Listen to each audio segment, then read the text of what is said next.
અમને કેમ નથી આમંત્રણ આપ્યું? તમે તમારે આમંત્રણ આપવું જોઈએ ને અમને.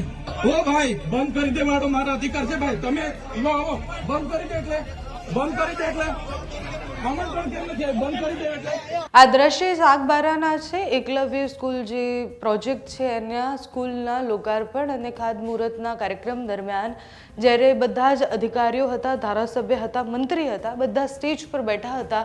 ચૈતર વસાવા ભાષણ આપવા માટે ઊભા થાય છે અને પછી અચાનકથી એ ગુસ્સે થઈ જાય છે.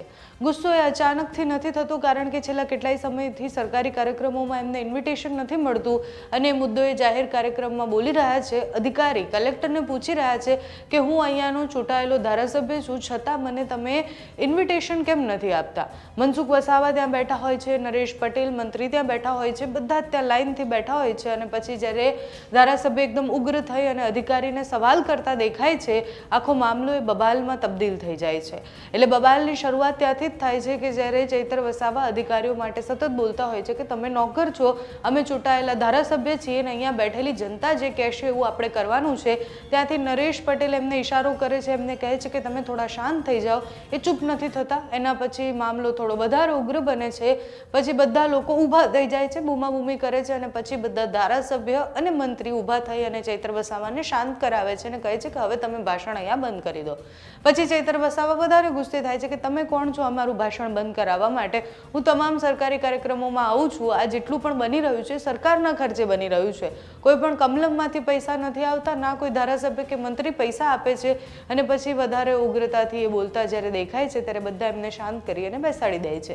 એના પછી મનસુખ વસાવાનું પણ ભાષણ હોય છે, એ પણ ઉગ્રતાથી ભાષણ આપે છે, આદિવાસીઓના મુદ્દા ઉપર આપે છે. ધારાસભ્ય ચૈતર વસાવાને ટોણો મારતા હોય એવું પણ દેખાય છે. પણ ગઈકાલે જ્યારે ચૈતર વસાવા ભાષણ આપી રહ્યા છે ત્યારે અધિકારીને શું કહી રહ્યા છે, આખો મામલો કેમ બબાલ સુધી પહોંચી ગયો તે જોઈએ. આ જનતાના ટેક્સનો પગાર મને પણ મળે છે, તમને પણ. કલેક્ટરથી તલાટીથી લઈને કલેક્ટર સુધીના બધા તમે નોકર છો, અમે બધા સેવક છે. આ લોકોએ જે પણ કે અમે પ્રતિનિધિ છે, અમને અધિકારો આપ્યા છે. તમે અમને કેમ અહીંયા બોલાવ્યા નથી? ના સાહેબ, અમારે વિદ્યાર્થીઓ અમે કેવું પડે છે.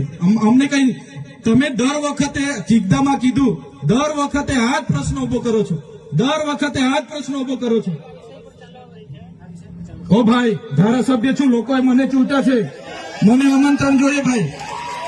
આ કોઈના પૈસાથી આ બિલ્ડિંગ નથી બની, તમારા ઘરના પૈસાથી બની છે.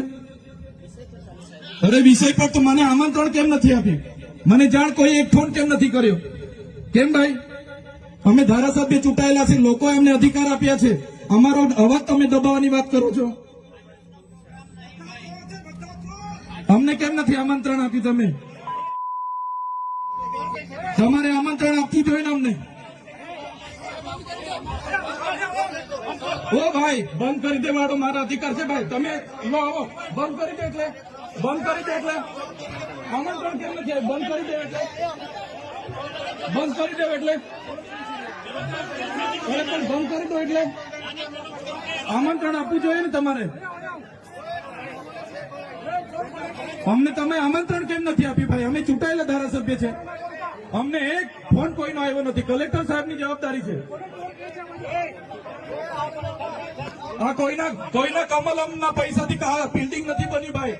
કોઈ તો પછી પણ સાહેબ, અમે તમારી રિસ્પેક્ટ કરીએ છીએ સાહેબ. ને દરેક સરકારના કાર્યક્રમમાં હું હાજર રહું છું.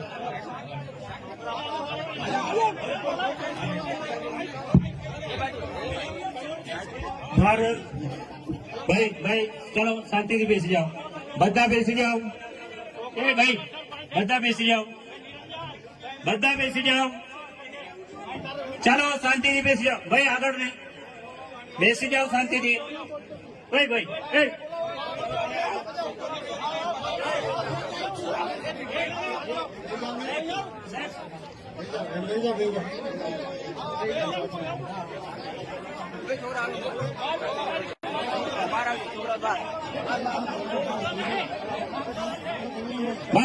ચલો ભાઈ, પોલીસ ડિપાર્ટમેન્ટ સાહેબ